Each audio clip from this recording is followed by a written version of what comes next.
You and your friends are formidable folk, indeed. It's good to have you along on the road.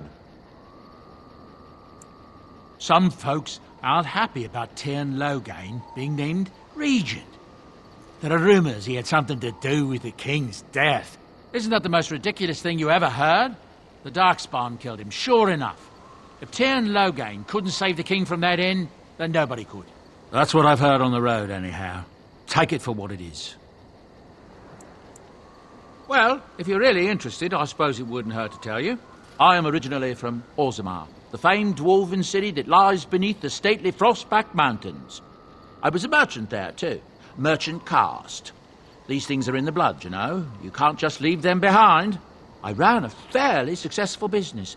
Rare artifacts, you know. Old things, grand things. The nobles loved them. Reminded them of the lost glory days, I suppose.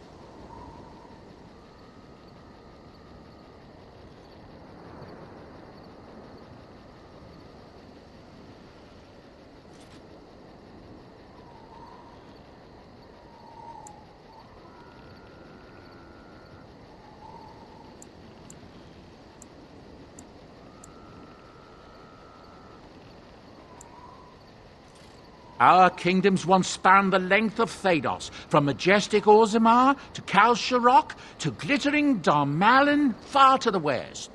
They say the gold and silver veins ran so thick through the stone of Darmalin that the entire city sparkled. The Darkspawn took it all, of course. One by one, the old Tigers fell, and then all that was left was Orzammar. But we were talking about how I ended up here, weren't we? One day, a noble woman came to my stall. She looked around for a bit and then started shrieking in dismay. Apparently, she believed that a pair of braces I had for sale once belonged to her brother. He'd been lost in a cave-in, you see, while on an expedition to clear out the Darkspawn from one of the tunnels running close to the city. They were made specially for him. They're unique, she shrieked. He stole them from my poor brother's corpse. She had me arrested on the spot, of course. Nobles, they're touchy like that.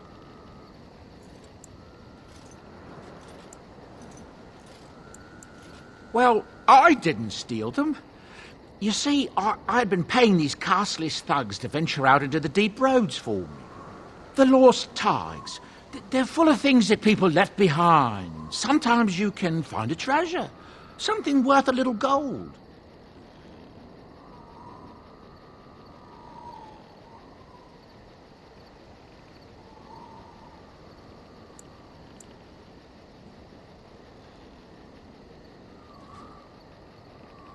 That's exactly how I see it.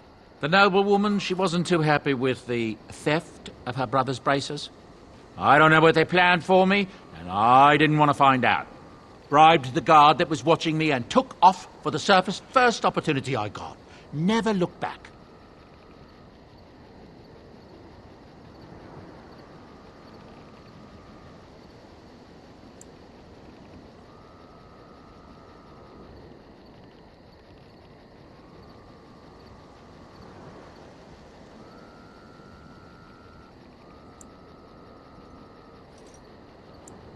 You're quite welcome.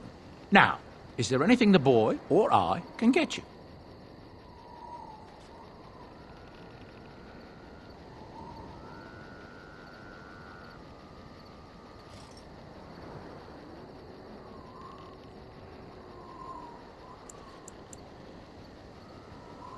Ah, yes.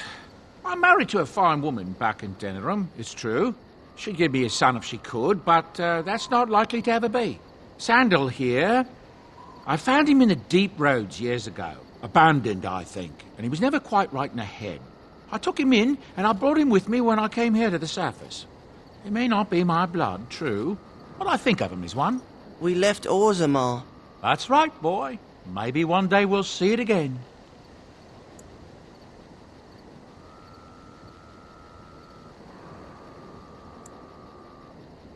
That's how I've always felt. As long as he's happy, so am I. It's not as if I don't benefit, mind you. Turns out the boy's a natural working with enchantments. He might have even been lyrium-addled. I never thought of that before, to be honest. Happens sometimes. He can work an enchantment into just about anything, however, given some time. Could probably open his own shop, if he knew how. Enchantment. Well, he does seem to enjoy it, at least.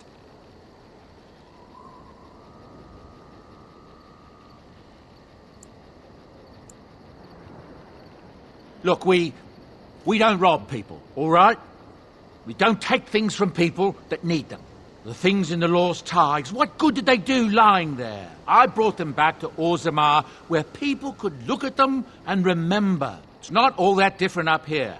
There are places long abandoned by the humans everywhere. Even more now with the Darkspawn coming.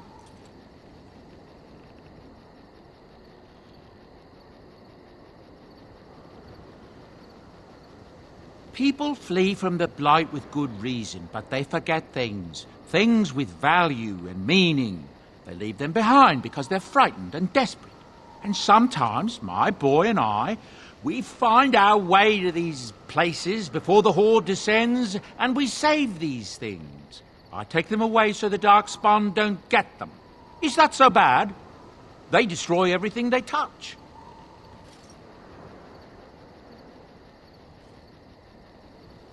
That's what I tell myself, too.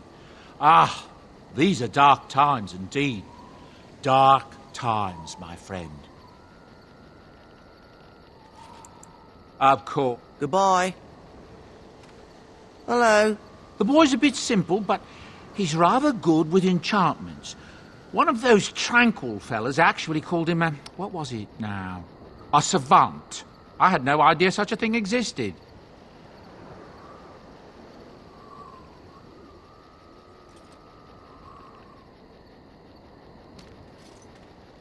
He can fold lyrium into almost any weapon or piece of armor, though naturally some of the more extravagant materials will take more lyrium than others.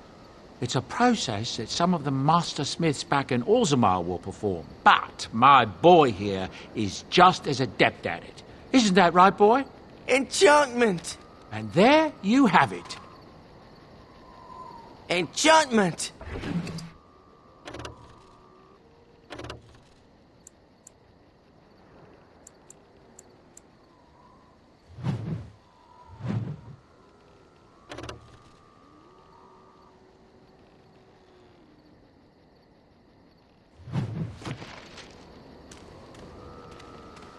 You and your friends are formidable folk, indeed. It's good to have you at... That's what I've heard on the road, anyhow. Take it. I'm sure you...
You're a hard man to find.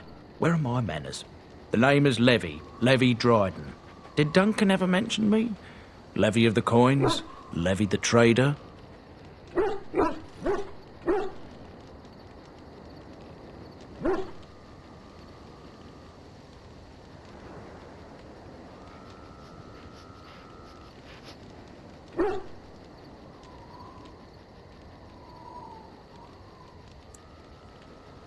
Really?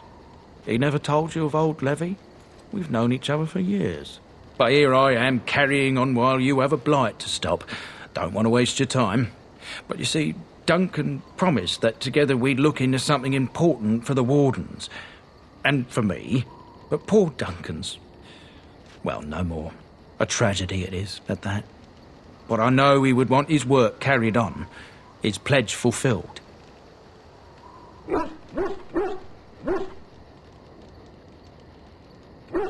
My family, well, past a bit checkered, to see. Nobles look at us with disdain. My great-great-grandmother, Sophia Dryden, was the last warden commander of Ferelden back when the wardens were known as freeloaders. So King Olin banished the wardens, and he took House Dryden's land and titles. Duncan wanted to reclaim the old Grey Warden base, Soldier's Peak, and perhaps we'll uncover evidence to restore my family's honour along the way. Nobody's been to Soldier's Peak since the Grey Wardens were banished, but I found a way. They say it's haunted, and it's certainly dangerous. Will you help me? 1,000 blessings upon you, Warden. I'll mark down the location on your map. When you arrive, we'll pick our way through the tunnels together.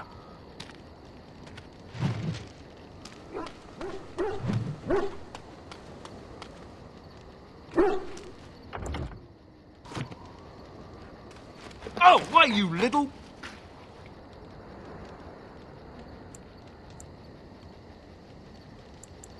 Me harassing your dog? I should say it's the other way round. Your furry friend here took offence at me getting near his food. He snapped at me, look.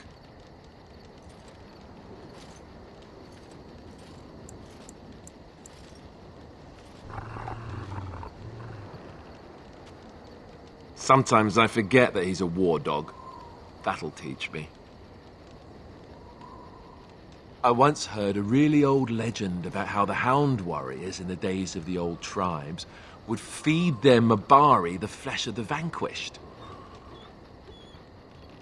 Well, that's what I heard anyway. It would sometimes be human flesh. Oh, like you can tell the difference. For all you know, maybe you've already been fed something. Someone.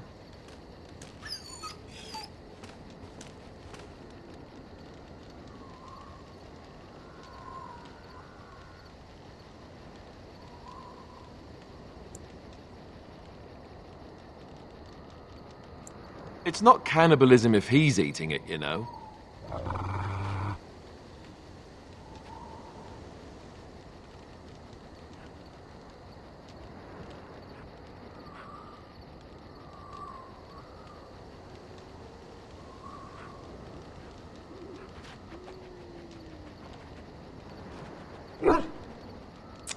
Look at what your fool dog placed in my pack. A putrid, half-eaten hare is not something a woman wants to find in her unmentionables.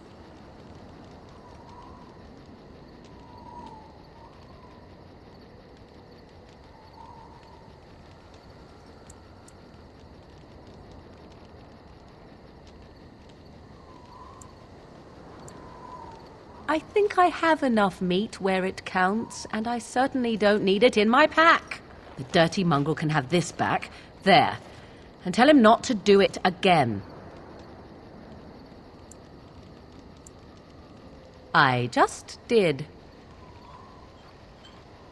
I don't want it, you worthless fur bag.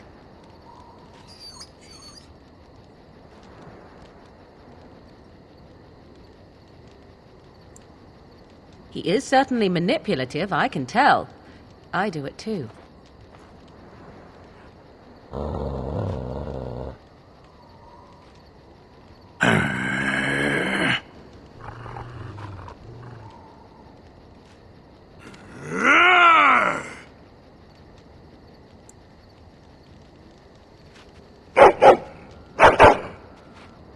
You are a true warrior and worthy of respect.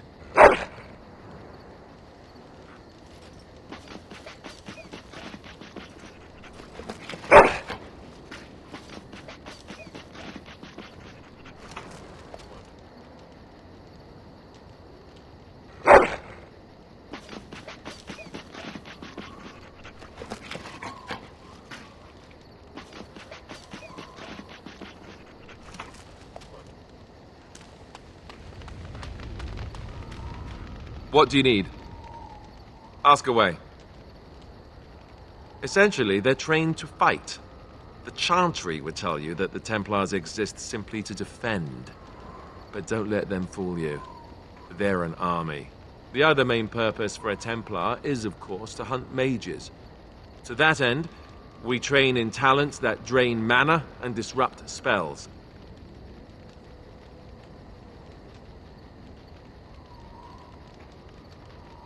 Perhaps, but there usually isn't much of an opportunity. The Chantry keeps a close rein on its Templars. We are given lyrium to help develop our magical talents, you see. Which means we become addicted. And since the Chantry controls the lyrium trade with the dwarves, well, I'm sure you can put two and two together.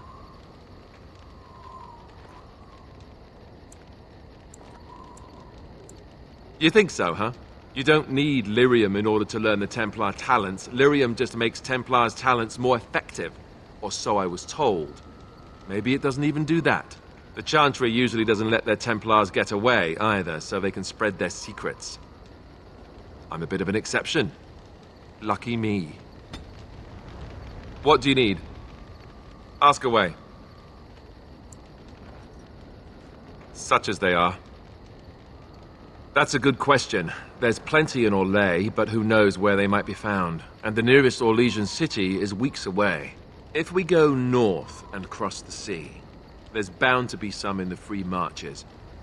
Again, however, I just don't know where. I don't know anything about Grey Wardens in other lands. Here in Ferelden, there's our compound in Denerim at the palace, but that's it. Loghain will have control over that and be watching it, no doubt. Beyond that, the only place I know of is Weishaupt Fortress. That's the headquarters of all Grey Wardens in the Anderfells, 1,000 miles from here. But I've no idea how to even contact them. So unless we try to get back to the compound in Denerim, I suppose the answer is no. There's nowhere for us to go. I imagine that eventually the Grey Wardens outside of Ferelden will wonder what's happened. Why there's no contact from Duncan or someone. They'll send someone eventually. Though who knows what Loghain's people in Denerim will tell them. Maybe they won't send anyone. We could try to contact them. But that would mean leaving Ferelden, and even if we did, they couldn't come back with us in time to stop the Blight. So that means whatever happens, it's up to us. I mean, eventually we would have to use the joining to make more Grey Wardens, right? But I don't know how to do the joining, or what's involved. I know it involves lyrium and some other magic, and that it's really difficult to prepare, but that's it. Unless we can find out more about the joining, I guess we better get used to the idea that there might only be two of us for now. Until more come from elsewhere. Just left? You mean just left Ferelden? I don't know. If there's an archdemon, however, we're supposed to be the only ones who can defeat it. And that means the Blight would grow unchecked. Eventually, other Grey Wardens in Orlais and other lands would hear about it, and they would come to fight it, but they wouldn't come in time to save Ferelden. There's no way. I'm not going anywhere. About the Grey Wardens, anyhow. Fair enough. What do you need? Ask away. Same way you did. You drink some blood, you choke on it, and pass out. You haven't forgotten already, have you?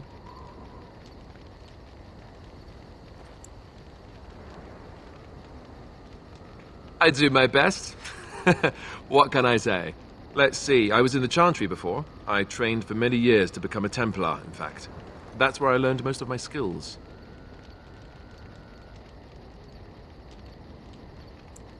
That's what I was trained for, though I never got to hunt any actual mages. I ended up joining the Grey Wardens before I took the sacramental vows. It's really for the best. I'm not exactly the Chantry type, if you haven't noticed. I don't think I would have made a very good Templar. The Grand Cleric didn't want to let me go. Duncan was forced to conscript me, actually, and was she ever furious when he did. I thought she was going to have us both arrested. I was lucky.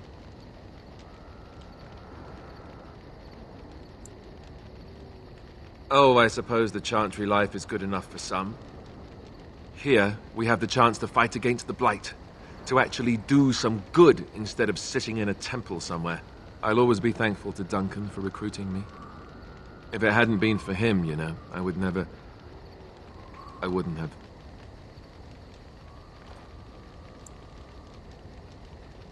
No, it's... I'm sorry. I shouldn't be. It's fine. He died a hero. They all did. Come on, let's go. I think I'm done talking. What do you need? You don't have to do that. I know you didn't know him as long as I did.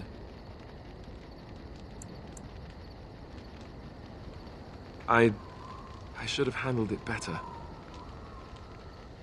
Duncan warned me right from the beginning that this could happen. Any of us could die in battle.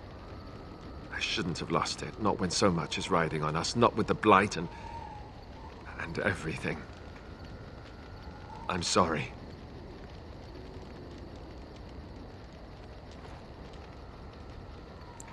I'd like to have a proper funeral for him. Maybe once this is all done, if we're still alive. I don't think he had any family to speak of. I think he came from High Ever, or so he said. Maybe I'll go up there sometime. See about putting up something in his honor. I don't know. Have you had someone close to you die? Not that I mean to pry, I'm just...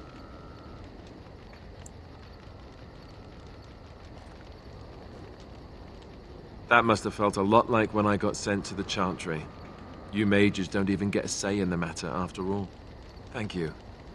Really, I mean it. It was good to talk about it, at least a little. I'd like that. So would he, I think. What do you need? Ask away.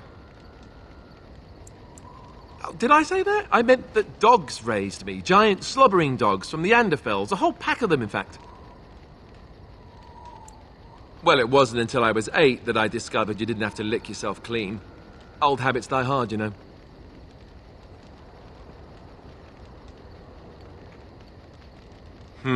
Point taken. Let's see, how do I explain this? I'm a bastard. And before you make any smart comments, I mean the fatherless kind. My mother was a serving girl in Redcliffe Castle who died when I was very young. Our Lehman wasn't my father, but he took me in anyhow and put a roof over my head. He was good to me, and he didn't have to be. I respect the man, and I don't blame him anymore for sending me off to the Chantry once I was old enough.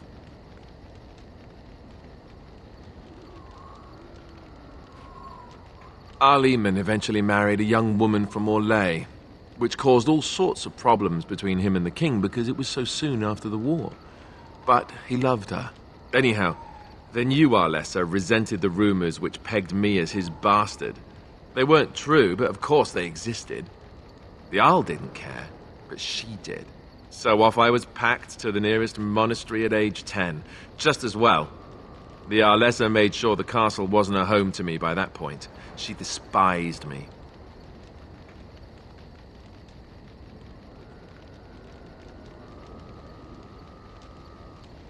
I suppose you're right. I wasn't raised as the Arl's son, though, if you're picturing that. I slept in hay, out in the stables, not on silk sheets. I remember I had an amulet with Andraste's holy symbol on it. The only thing I had of my mother's. I was so furious at being sent away, I tore it off and threw it at the wall and it shattered. Stupid, stupid thing to do. The Arl came by the monastery a few times to see how I was, but I was stubborn. I hated it there, and blamed him for everything. And eventually, he just stopped coming. And raised my dogs. Or I may as well have been, the way I acted. But maybe all young bastards act like that. I don't know. All I know is that the Arl is a good man, and well loved by the people. He also was King Caelan's uncle, so he has a personal motivation to see Loghain pay for what he did. Anyway, that's really all there is to the story. What do you need?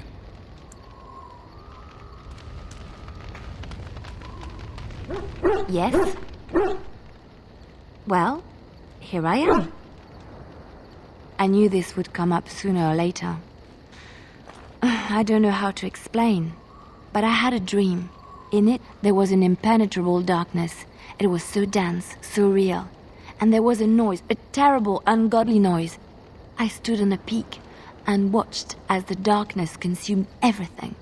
And when the storm swallowed the last of the sun's light, I fell, and the darkness drew me in.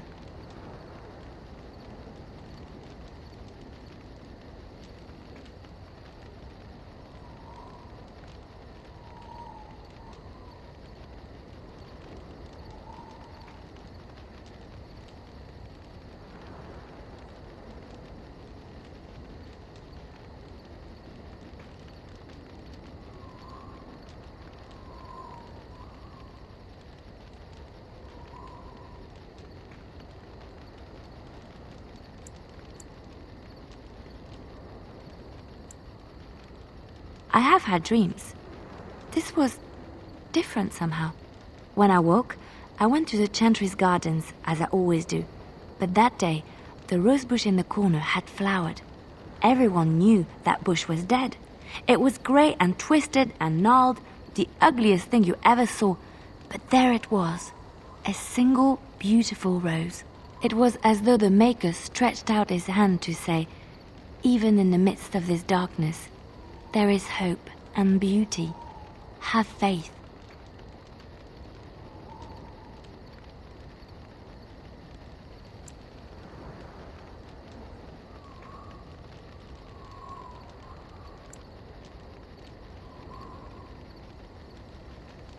I suppose you will never understand. No one does. It's all right. I know what I know, and no one will ever make that untrue.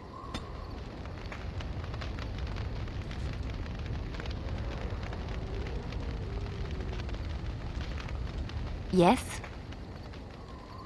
Well, here I am. Quiet. It was a life suited for contemplation. In the cloister, away from the fuss and the flurry of the cities, I found peace. And in that stillness, I could hear the Maker. But it was not perfect. Some of my Chantry fellows were condescending. That is the nature of religious folk, I suppose.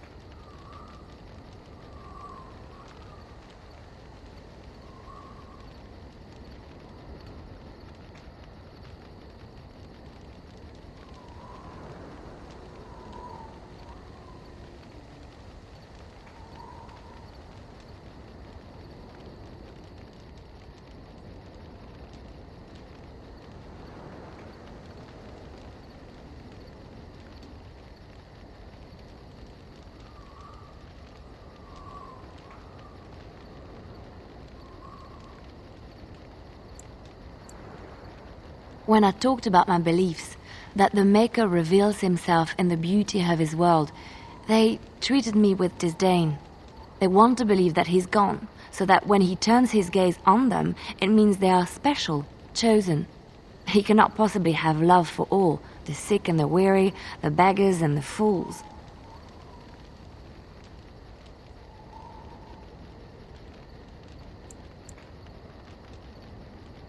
Thank you. Maybe I am wrong. But it is the Maker's place to decide if I am worthy, not men, not the Chantry. But there is work to be done, and I have talked enough for now.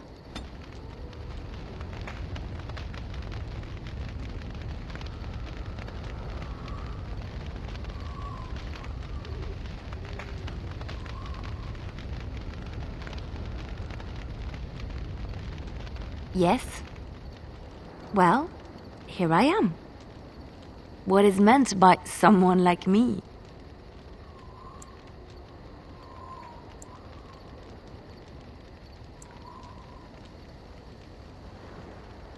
Did you think I was always a cloistered sister? The Chantry provides succor and safe harbor to all who seek it. I chose to stay and become affirmed.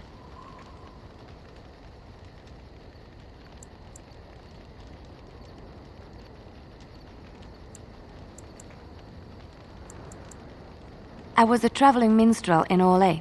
Tales and songs were my life. I performed, and they rewarded me with applause and coin. And my skill in battle? Well, you pick up different skills when you travel, yes? Yes, of course. Let's move on. Yes? Well, here I am. Of course I do. I love stories far too much to keep them to myself. Everyone should be able to benefit from them, I think. Chantry law says it is man's pride that created the Darkspawn. In ages past, the mages of the Tevinder Imperium ruled much of the world we know. In their pride, they thought their magics invincible and imagined that they were greater than the Maker himself. So thinking, they invaded his golden city, planning to take it for themselves and depose their own creator. But they were impure and full of sin. And it is with the sin that they tainted the golden city, corrupting it forever. The Maker cursed them and cast them from his sight. Wherever they went, they spread the taint of their sin. Any land that was touched by the taint became blighted and would suffer no life. Instead, the Darkspawn arose to torment us and remind us of our hubris. Of course, Orlesians enjoy telling stories. I shall tell you my favorite tale of Aveline, the Knight of Olay. A long time ago, a girl child was born to a farmer. He had hoped for a son, not a daughter, and so he told his wife to abandon the child in the woods. Before the cold could claim her, the baby was found by a tribe of Dalish elves who took pity on the poor mewling thing and raised her as their own. Aveline, for that is what they called her, grew strong and quick and clever under the guidance of the elves. She learned to wield the sword as well as any man, could kill a deer with an arrow at 100 paces, and was as graceful on the back of a horse as she was on foot. Aveline's Dalish guardians saw that she could easily best any Orlesian chevalier in battle, and wanted to show the cruel humans the child they had left to die.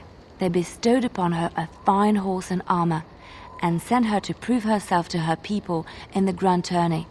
Now in those days, no woman was allowed to take up arms, let alone compete in the grand tourney, but Aveline kept her helmet on and was not discovered.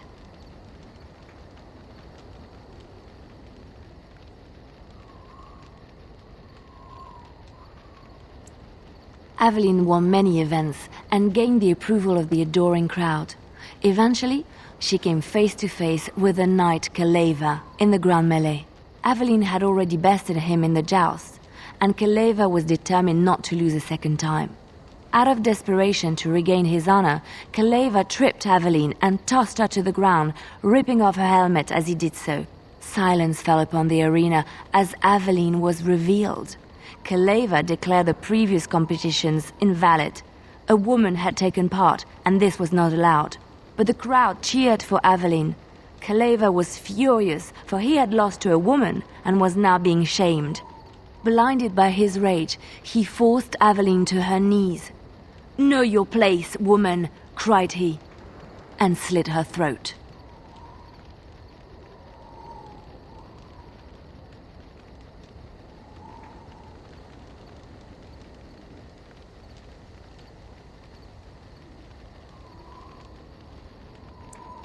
The son of the king, Prince Freyan, was present. He recognized Aveline's skill and bravery and began to see the injustice done to the women in his land. When he was made king, he rewrote the laws of Olay so that women could also become chevalier. He honored Aveline and knighted her after her death. And to this day, any female who is knighted reveres Aveline the Brave, for she is the patron of all women chevalier.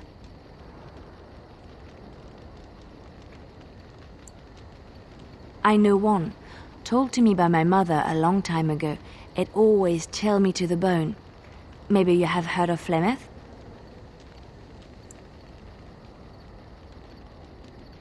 Are you sure? Was she the Flemeth of legend? Flemeth, the devourer of men? Flemeth, mother of witches? Flemeth, demon-touched, who dwells in the mists?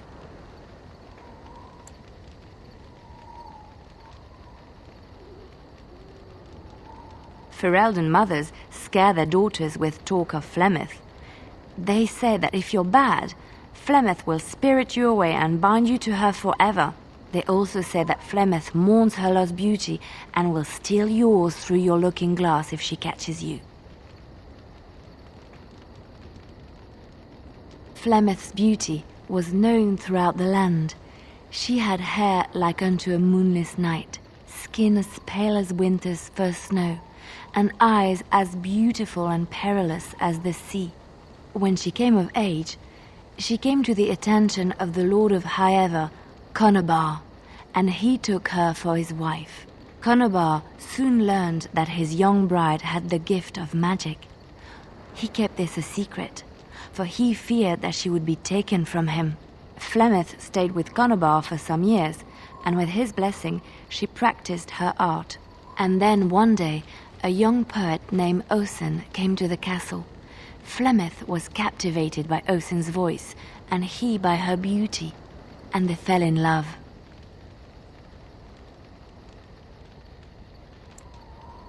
Flemeth longed to be with her true love, and she and Osen fled from Conobar's lands, seeking refuge in the Kokari wilds with the Chasing tribes. They lived there happily for many a year, till the day Flemeth received news that Conobar was dying and longed to see her face one last time. Flemeth's heart swelled with pity for the man who once was her husband, and begged Osen to return to Conobar's side with her. But when Flemeth and Osen entered Highever, they were captured by Conobar's men, and Osen was slain in front of Flemeth's eyes.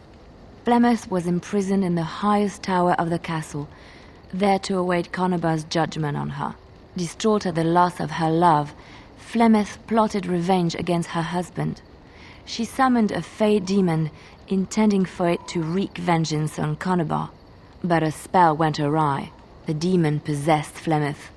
Turning her into an abomination, the halls of the castle ran red with blood as Flemeth slaughtered Conobar and all his men.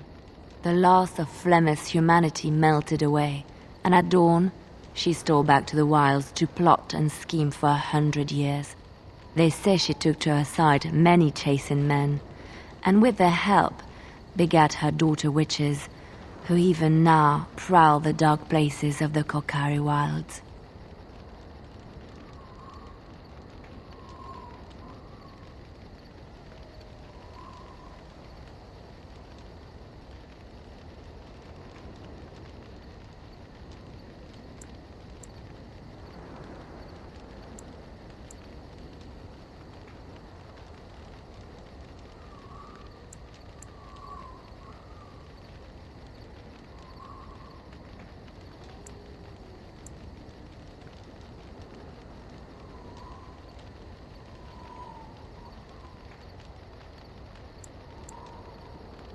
Which one? I have heard a little about how the elves gained their freedom from the Tevinter Imperium. When Andraste began her exalted march against the Imperium, the elves joined her cause to fight their masters. The great elven leader, Shatan, born in captivity, rose up to lead his people. He foresaw a future where the elves were free. Shatan was killed when Andraste was betrayed, but the elves continued to fight, eventually breaking free of the Imperium. The elves claimed the Dales in the south and settled there in the land of their own.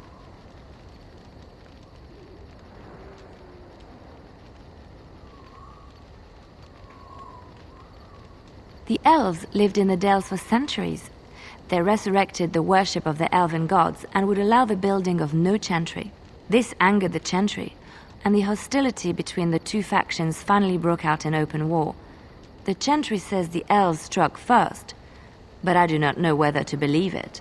The chantry declared a wholly exalted march against the elves, named for Andraste's similar march against Tevinter. During the exalted march of the Dales, the elven cities were sacked, and the elven state completely dissolved. Some of the elves bitterly accepted their fates and surrendered to human rule, living in the human cities as second-class citizens. But others, still fiercely proud of their heritage, refused to bow to the humans, and instead became homeless wanderers. there were the elves of the Dales, the Dalish. Andraste was the Maker's chosen. The Maker had long since abandoned the world when the sound of her singing turned his ear. Beauty, grace, and wisdom enraptured him, and he offered to take her from this flawed world to become his divine bride. But Andraste had an earthly husband and would not forsake him. Instead, she beseeched the Maker to return to his people once more. So earnest was her plea that the Maker was moved and promised that he would create a paradise on earth if all abandoned their false gods and turned once more to him. And this is why Andraste began her exalted march on the idolaters of the Tevinter Imperium. The Maker granted her his powers with which to smite her enemies. Andraste brought the Imperium to its knees, and her victories converted many to the worship of the Maker.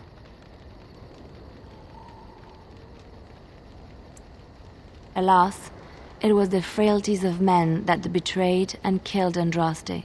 Her earthly husband, Maferath, a chieftain of the Alamari tribes himself, grew jealous as his wife's popularity and influence overshadowed his own. She was also revered as the Maker's betrothed, and Maferath began to see their own bond waning in significance as Andraste became ever more devoted to the Maker. Out of envy and spite, Maferath made a pact with the Archon Hysarian of Tevinter, allowing his beloved Andraste to be ambushed and captured. Andraste was burned at the stake in Minrathous, the capital of Tevinter.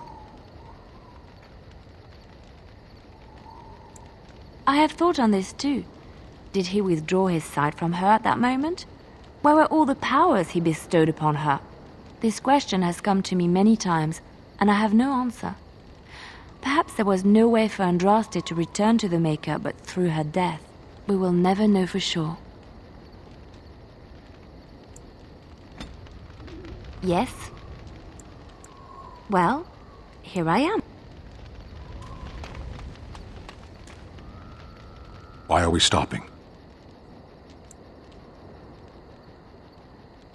There are darkspawn to be fought. Is this delay needful? I am Kunari. I have given my word to aid you. We are not people of idle promises. No.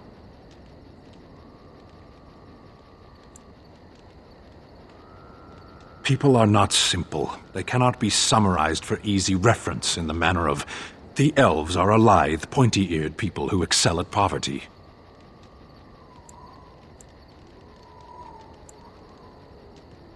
I am. I have always fought in war, elf. My people have been at war since the moment we set foot in the Northern Islands. We do now. Somewhere else. No. I was born in Seheron. Of the land we came from, I know nothing, not even its name. I do not see how this matters. Seheron and Parvolan are distant. Ferelden and the Darkspawn are immediate.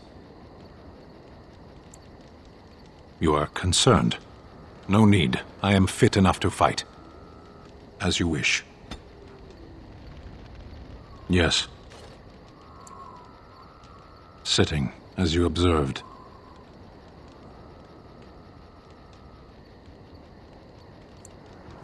It's what you asked.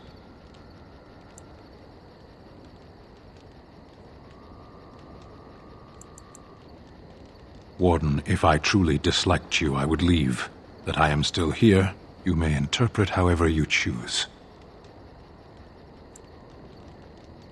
I did. Parshera. Was there anything else? Speak, then. Then I suggest we move on. I am hardly surprised. To answer a question. The Arishok asked what is the Blight. By his curiosity, I am now here. The one who commands the Antam, the body of the Kunari. Why do you?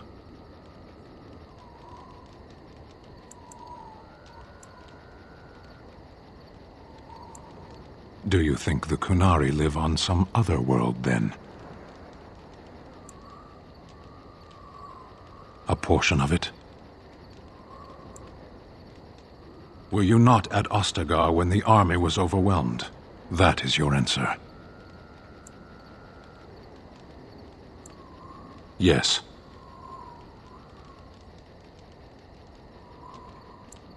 Never. I cannot go home. It doesn't matter now. Can we move on? We keep the Darkspawn waiting.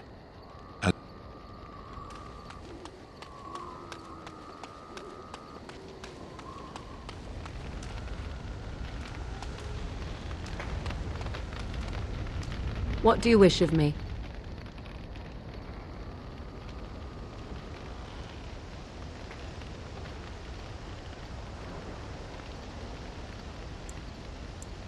If you must.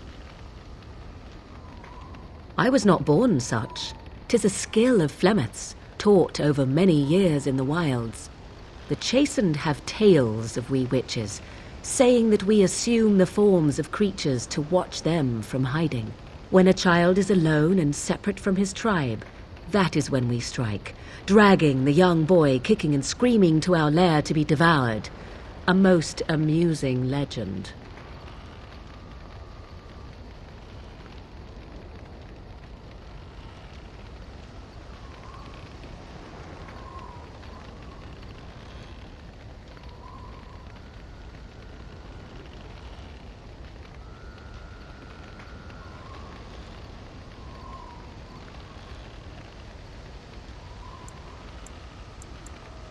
Changing her form, certainly. Devouring lost children, I cannot say. She has not done it in my experience, though in truth my lifespan is but a fraction of her own. Why do you ask? Is there something specific you wish to know? The form of an animal is different from my own. One may study the creature, learn to move as it does, think as it does. In time, this allows one to become as it is. I gain nothing by studying another human. I already am the same as they are. I learn nothing. So the answer is no, my human form is the only one I possess.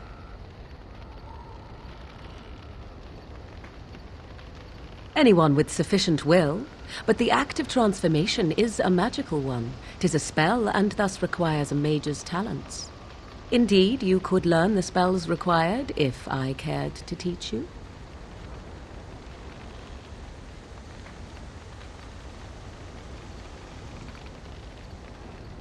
There were nights when the wilds called to me, 'tis true.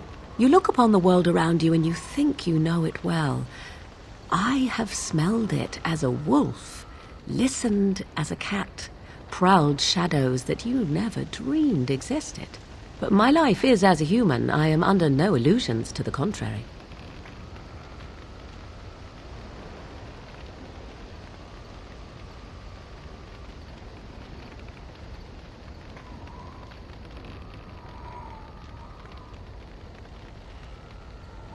They do not shy away from me.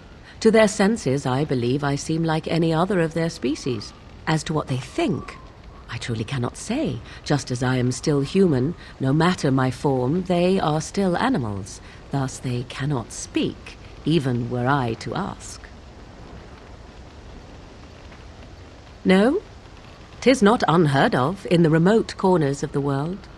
There are traditions of magic outside of the circle of magi, despite what those mages would have you believe. Some of these traditions are old, indeed, passed down as carefully guarded lore from one generation to the next. The zealots of the chantry would uproot all such practitioners if they could, but as luck have it, some still exist. My mother is such a one.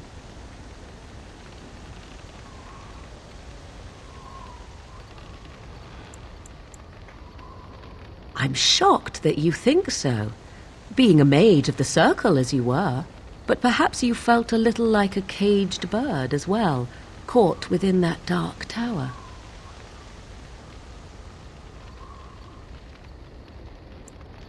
I thought so. Indeed. Have you an opinion on my abilities, then? Am I an unnatural abomination to be put to the torch?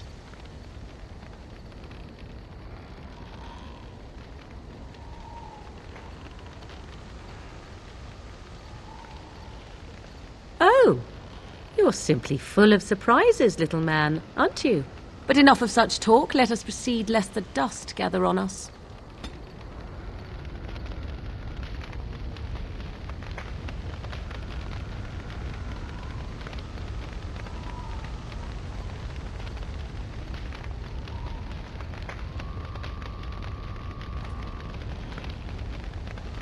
What do you wish of me?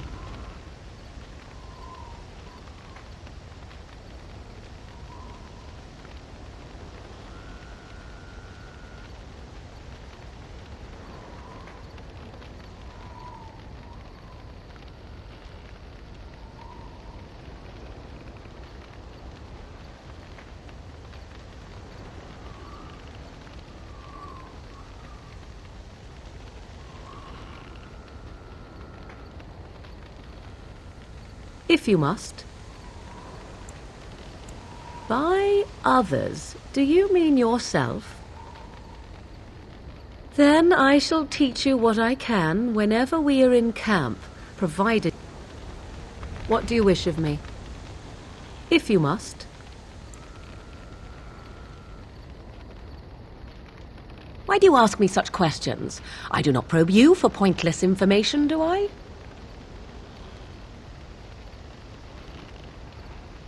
Beg pardon, then, while I jump for joy. What is it you asked? If I grew up in the wilds? A curious question. Where else would you picture me? For many years it was simply Flemeth and I. The wilds and its creatures were more real to me than Flemeth's tales of the world of man. In time I grew curious. I left the wilds to explore what lay beyond, never for long. Brief forays into a civilized wilderness.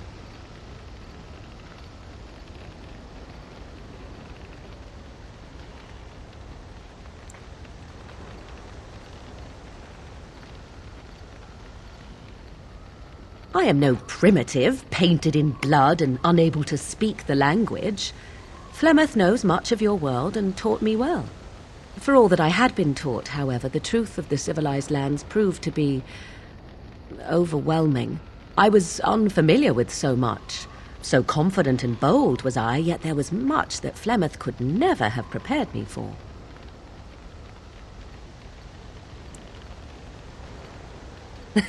Equal parts daring and foolhardy, perhaps. Only once was I accused of being a witch of the wilds, and that by a chastened who happened to be travelling with a merchant caravan. He pointed and gasped and began shouting in his strange language, and most assumed he was casting some curse upon me. I acted the terrified girl, and naturally, he was arrested.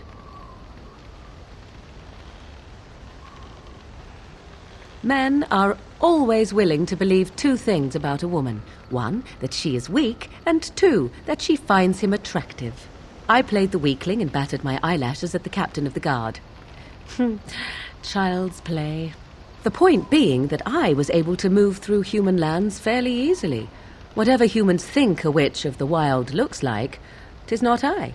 Not that I did not have trouble. There are things about human society which have always puzzled me, such as the touching. Why all the touching for a simple greeting?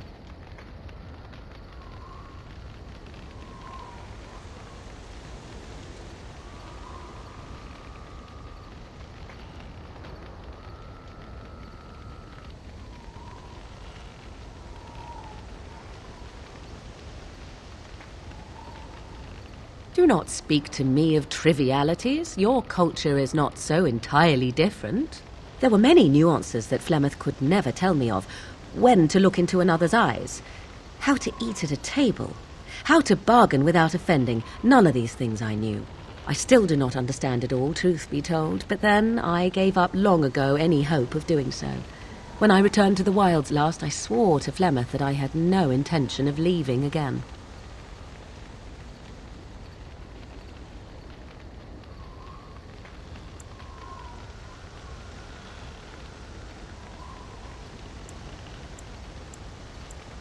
I have no qualm with the mission I have been set to. Flemeth was correct, like it or not. The Darkspawn are an enemy of all. Well, let's get on with it before the ground opens up and swallows us, yes?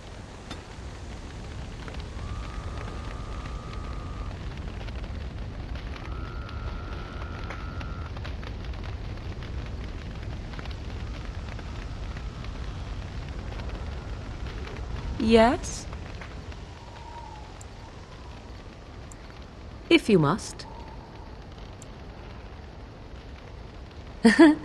You are very cute to ask so many questions.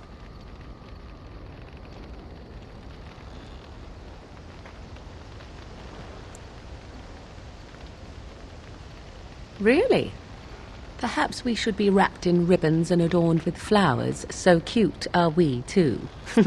My mother has been hunted from time to time, yes, by Templar fools like Alistair, which should tell you how successful they generally were. Flemeth made a bit of a game of it, in fact. The Templars would come again, and she would look at me and smile and say that the fun was to begin once more.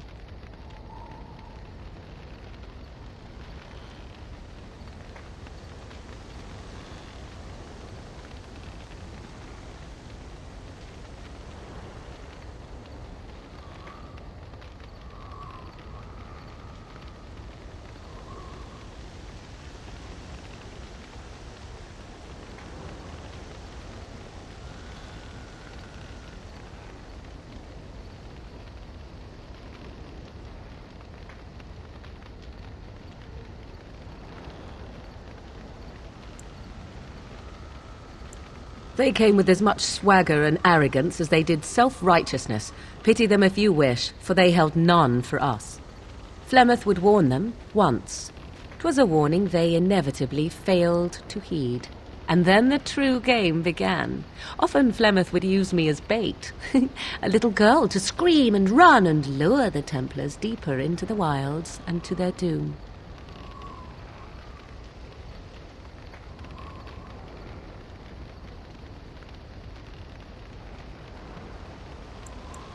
Sometimes. Eventually. Thankfully, the wilds is a vast place. Once they found us, Flemeth would simply move us elsewhere, and we would be lost within the forest once again. I did not understand the danger we faced until I was much older.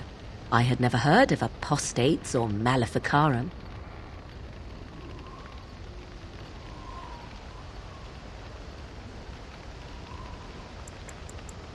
Perhaps they did. Still, I do not begrudge them doing what they believe is necessary. The Chantry sees any mages not leashed to the Circle of Magi as apostates, and apostates could become maleficarum, evil mages that resort to blood magic and become demon-enslaved abominations. It may even be true. Still, those of us who prefer freedom see no reason to submit.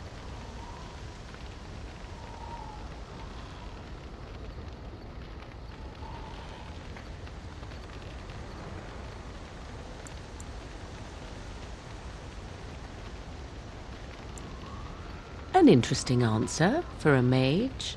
Enough of this talk. Let us return to the task at hand.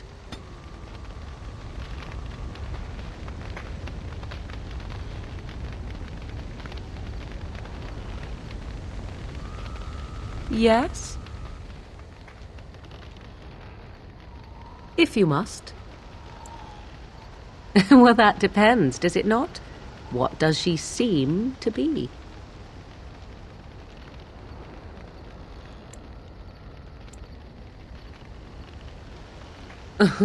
Sometimes I do wonder the very same thing. Tell me, how much do you know of the tale? The one that the chastened still tell of my mother, to frighten them into obedience.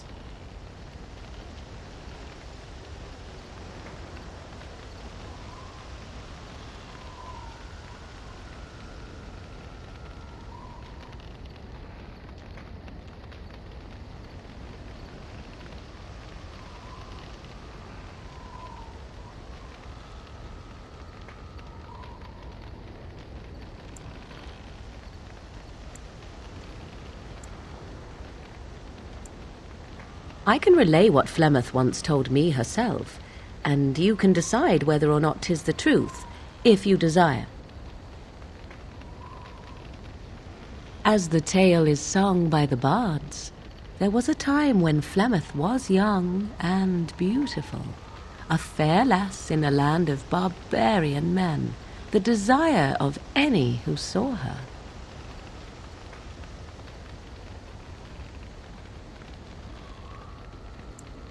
The tales say that Flemeth fell in love with Osen the bard, and fled the castle of her husband, the dread Lord Conabar, and that he swore vengeance for her infidelity. In truth, my mother claims that 'twas Osen who was her husband, and Conabar the jealous lord who looked on from afar. Lord Conabar approached young Osen and offered him wealth and power in exchange for his lovely wife, and Osen agreed.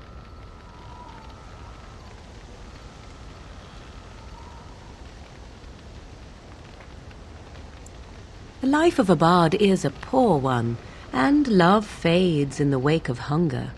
'Twas Flemeth who suggested the arrangement. All would have been well had Lord Conabar kept his end of the bargain. But he was a foul man who bargained with coin he did not possess. Osen was led off to a field and slain, left for dead. Flemeth spoke to the spirits and learned of the deed, and swore revenge.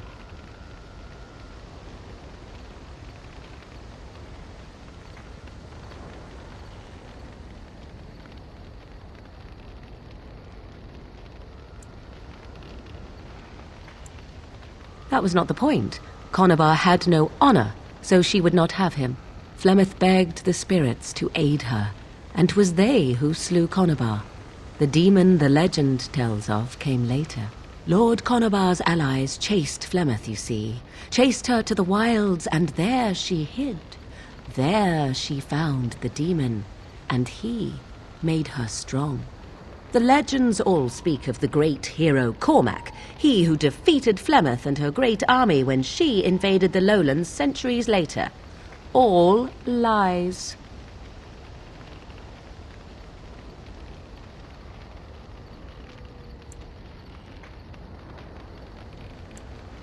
The truth of the matter is that there was never an invasion. As Flemeth tells it, the Chastened never raised an army under her banner, and she never fought with any warrior named Cormac. Cormac led a brutal civil war against his own people, and later claimed it was to vanquish evil that had taken root amongst the lords. Thus, he was hailed a hero. Flemeth was only attached to the legend much later. Perhaps 'twas due to the great war with the Chastened that eventually came, but Mother claims not to know how it began.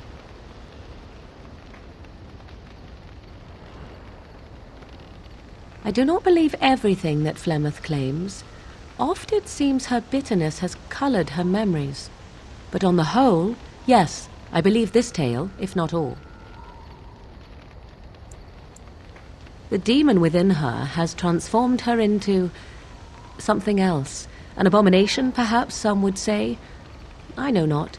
I only know my mother is clever, and she is part of the wilds as it is part of her. But she is no immortal. She bleeds.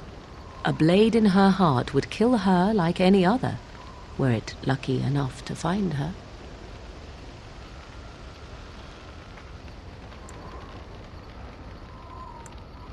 You ask if I have sisters.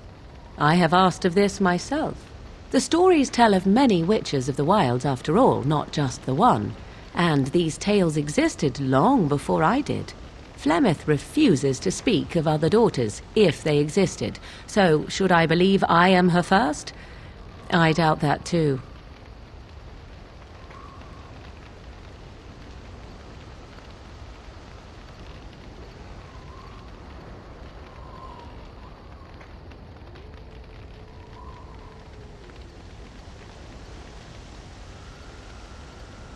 The Chastened tell of a falling out between Flemeth and her daughters. They say that one day she hunted them all through the wilds and ate their hearts. It may be true. I have never seen another witch or heard of one. Perhaps one day Flemeth will eat my heart as well.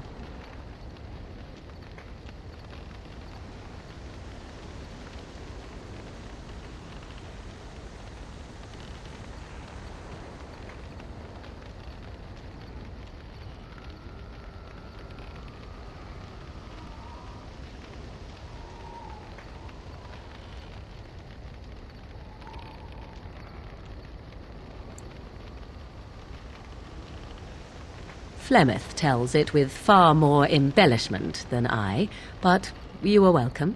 Dare I ask of your own mother? Few are abominations of legend, 'tis true, but I find myself curious nevertheless.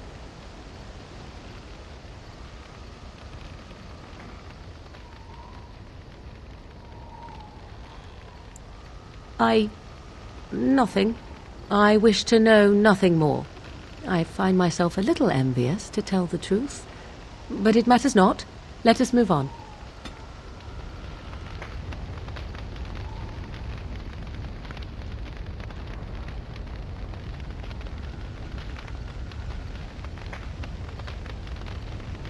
Yes?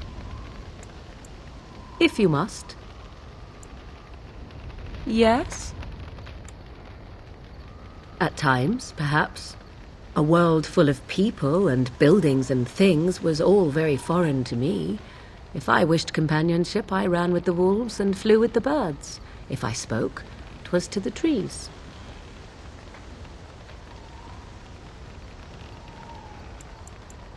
For a time, but one can only remain a child for so long. I recall the first time I crept beyond the edge of the wilds. I did so in animal form, remaining in the shadows and watching these strange townsfolk from afar. I happened upon a noblewoman by her carriage, adorned in sparkling garments, the likes of which I had never before seen. I was dazzled. This, to me, seemed what true wealth and beauty must be. I snuck up behind her and stole a hand mirror from the carriage. 'Twas encrusted in gold and crystalline gemstones, and I hugged it to my chest with delight as I sped back to the wilds.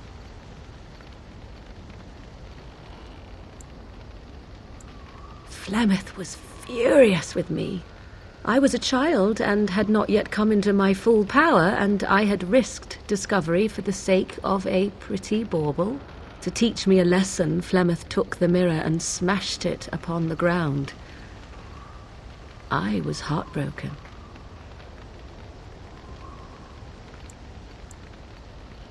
Beauty and love are fleeting and have no meaning. Survival has meaning. Power has meaning. Without those lessons, I would not be here today, as difficult as they might have been.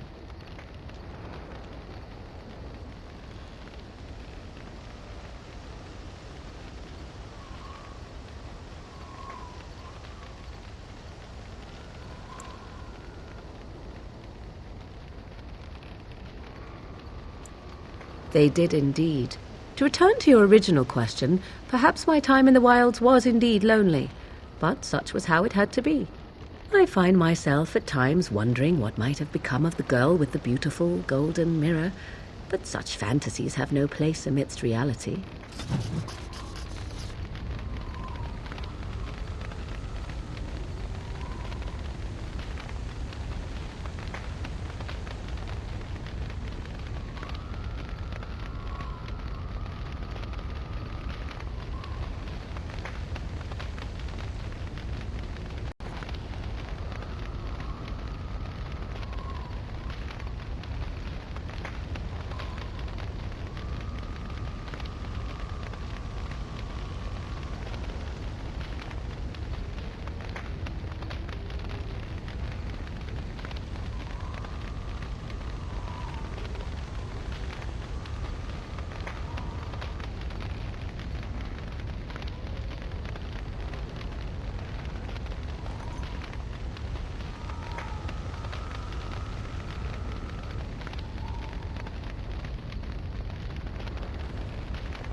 Yes?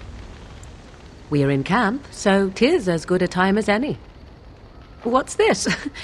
'Tis a rather odd discussion you seem to desire, leaning in so closely. Oh, it's humor you desire, hmm? I didn't realize comedy had anything to do with this. How true. Let us do it right, then.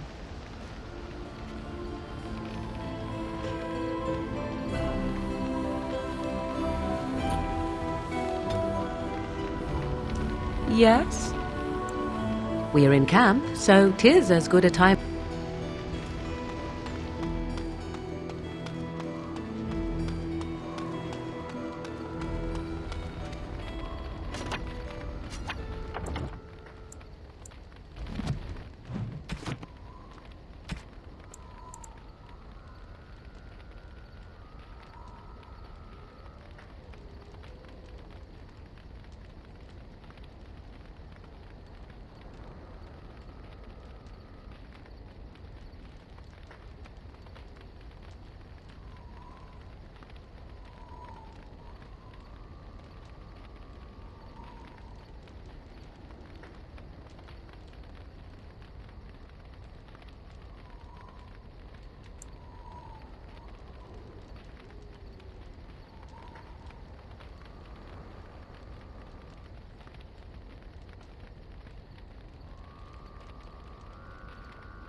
I could get used to this, you know.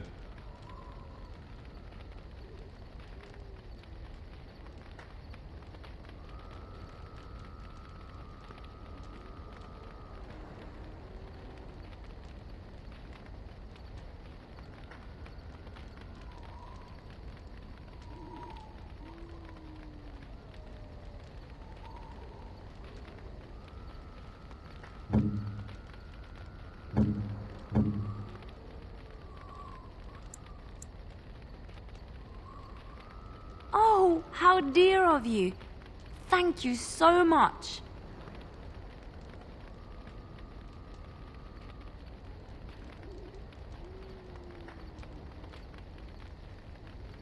Oh, how dear of you. Thank you so much.